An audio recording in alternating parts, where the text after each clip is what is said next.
Bonjour à tous, c'est Pierre-Alexandre pour Technoid et bienvenue pour ce nouvel unboxing et prise en main du Samsung Galaxy Note 9 que pour le coup j'ai très rapidement et je suis très content de l'avoir aussi rapidement et justement on va voir ce qu'il vaut. C'est vraiment, je remercie l'agence de presse qui pour le coup a été très rapide à me l'envoyer parce que d'habitude j'ai plus tendance à le demander quand c'est possible et en général c'est plus possible après les fêtes de fin d'année, donc c'est un peu trop tard. Là je l'ai très rapidement et je suis content. Je pense que l'engouement est forcément un peu plus limité par rapport au Note 8 où les changements sont assez minimes, mais il reste assez intéressant et je suis très content de pouvoir retoucher un Galaxy Note, je vous l'avoue. On va faire un unboxing très rapide et on va passer à la prise en main. La boîte.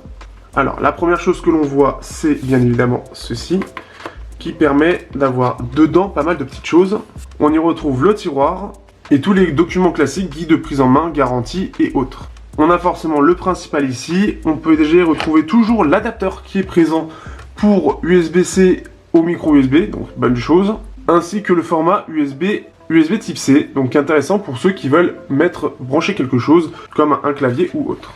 Le chargeur, charge rapide, on est sur quelque chose de 9 volts 1,67 A, donc pas une grosse charge rapide malheureusement, mais qui reste assez bon face à la concurrence quand même, et loin d'être la meilleure. Bien évidemment, le câble USB type C qui est présent aussi, bien évidemment, pour recharger et connecter le téléphone.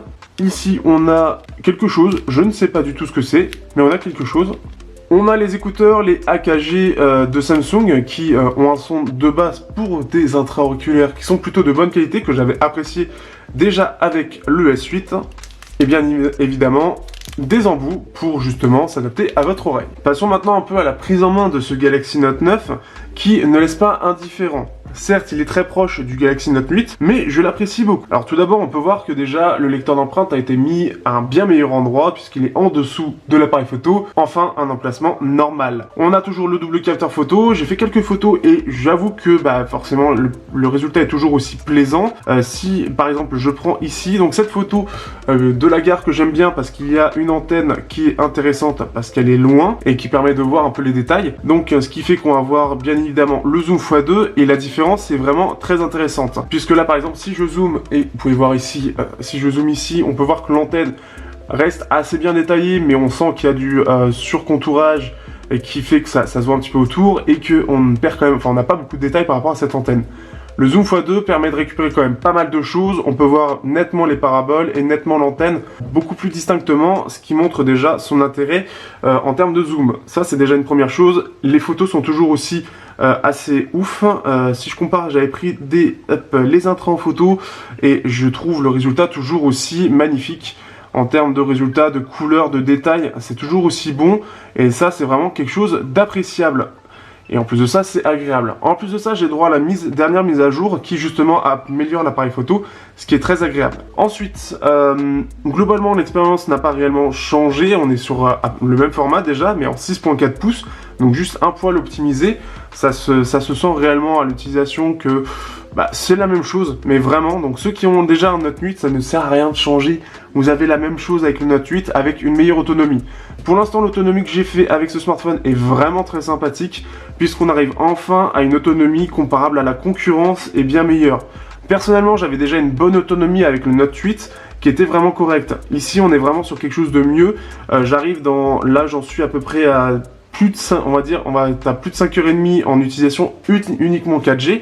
Mais il faut savoir qu'avec l'utilisation que j'ai, avec beaucoup de Clash Royale, ce genre de choses, je peux arriver de façon très correcte à 7 à 8 heures écran allumé. Donc je suis vraiment content, l'autonomie est vraiment très bonne de ce point de vue-là, sans devoir se restreindre, mais surtout par rapport à la concurrence, il se défend très bien. Sur la version bleue, chose particulière, vous le savez tous, le stylet est jaune. Alors vous le savez aussi, normalement, vous avez la possibilité, alors les choses intéressantes qu'il y a, par exemple, si vous écoutez de la musique, c'est que déjà, par exemple, je peux soit mettre pause en appuyant juste une fois. Si je reste longtemps, ça ouvre la caméra et je peux prendre des photos à distance. C'est quelque chose qui peut être sympa si vous avez des choses spéciales à faire. Donc comme par exemple, pour moi, si justement je dois faire des photos particulières où je dois être devant ou si je dois faire des vidéos, et bien ça permet justement de les déclencher. En vidéo, je ne suis pas sûr, pour moi c'est juste les photos, mais on peut au moins changer la caméra. Donc ça c'est une bonne chose de toute façon de l'avoir implanté. En plus de ça, ça reste toujours la même chose, donc toujours la même qualité. On a cette petite utilisation supplémentaire qui reste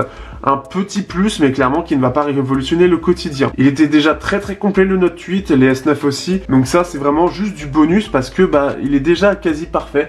C'est ce que je pensais déjà à l'époque, et là actuellement on arrive quasiment à la perfection de presque perfection, parce que l'autonomie peut toujours être meilleure. Pour moi, tant que je peux, si je peux tenir jusqu'à minuit avec encore de la marche, ce sera vraiment parfait en termes d'autonomie.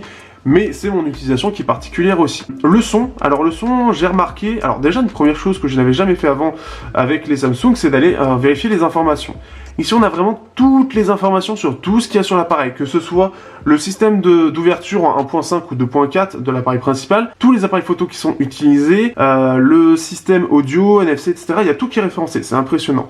Mais la chose très intéressante, c'est que, alors c'était du Cirrus Logic qui était utilisé pour les anciens processeurs de Samsung. Ici, ils sont allés chercher chez Max Audio. Alors si je tape Max 90512, voilà, c'est de chez Maxim. Il faut savoir que c'est surtout à la base, depuis le Find 7, vous avez Oppo qui va aller chez Maxim depuis très longtemps, avec Max Audio qui était présent et continue aujourd'hui avec justement sur le Find X toujours un DAC dédié de chez Max Audio. Ici on a aussi un DAC dédié de chez Max Audio, ce n'est pas le même, ça j'en suis certain, ce n'est pas le même que chez Oppo et clairement la qualité est très présente. Par contre il a tendance à être un petit peu basseux, vous avez aussi en plus de ça Dolby Atmos qui est présent et qui aura tendance à vous mettre beaucoup de basses. Donc ce qui fait que c'est assez sympathique, mais ça mettra beaucoup de basses. Après vous avez aussi la possibilité, vous avez le convertisseur UHQ pour permettre d'améliorer la bande passante. Donc ça va peut-être permettre de mettre un peu plus de puissance pour la partie sonore. Et amplificateur à tube pro, alors ça va modifier légèrement le son, ça va être un petit peu différent. La chose qui est intéressante aussi, c'est le double haut-parleur. Alors j'ai pas testé le S9, donc je ne sais pas ce que ça vaut. Mais déjà, j'avais pu tester très rapidement lors de la soirée et ça avait l'air vraiment pas mal. Ayant testé sur celui-là, c'est vraiment très puissant. Ce qui est vraiment très sympa, c'est qu'on peut entendre très distinctement sur l'autre haut-parleur la puissance. Alors forcément, on est sur du basse médium et la médium aigu, mais les basses sont quand même un peu présentes sur celui-là. Et en plus de ça, il a beaucoup de puissance, ce qui manque à parfois certains smartphones qui ont du double haut-parleur et qui est pas terrible. Il est puissant, en plus de ça, il n'y a pas de distorsion, il n'y a pas ce côté un peu criard, un peu fatigant. On est sur de la très bonne qualité, c'est très puissant et c'est très bien géré. Je pense même qu'on aurait pu mettre un peu plus de puissance pour être encore plus généreux avec l'utilisateur, mais c'est déjà vraiment très bien en termes de puissance. Et j'étais même assez étonné de la qualité des haut-parleurs. Donc très bon point de ce point de vue là. Qu'est-ce que je peux dire de plus au-delà de ça pour pas trop en dire, mais j'en ai déjà dit beaucoup. Globalement c'est un appareil qui est dans la lignée du Note 8 mais en amélioré, notamment l'autonomie. Appareil photo qui a été optimisé à mon sens parce que je le trouve meilleur vraiment que le Note 8 qui était déjà très bon. On a le double parleur maintenant qui est présent, la jack est toujours présente. Ce qui est bien c'est qu'on a toujours la carte SD en plus du jack, donc vraiment très agréable. Le stylet qui s'accompagne maintenant d'un petit mode Bluetooth pour prendre des photos, c'est toujours sympa à prendre, mais globalement c'est sympa. Alors la petite chose quand même, parce que il faut quand même bien trouver des défauts, le bouton Bixby, on aurait pu s'en passer. C'est vraiment le souci, Bixby est vraiment très mal placé. En fait on sent que Bixby a été pensé pour être utilisé même par défaut en fait, c'est-à-dire que vous allez le lancer même sans le vouloir parce que vous voulez toucher la touche volume et vous êtes trop bas. Si vous le sentez, voilà, par exemple à une main, voilà ce que ça va donner, on va être directement dessus alors que la touche volume est au-dessus. Et c'est vraiment déjà dommage, pourtant Samsung le sait, mais ils veulent tellement pousser Bixby à avoir une alternative en tout cas à ce que propose Google, ce qui est une bonne chose en soi pour pas qu'il y ait le monopole de Google.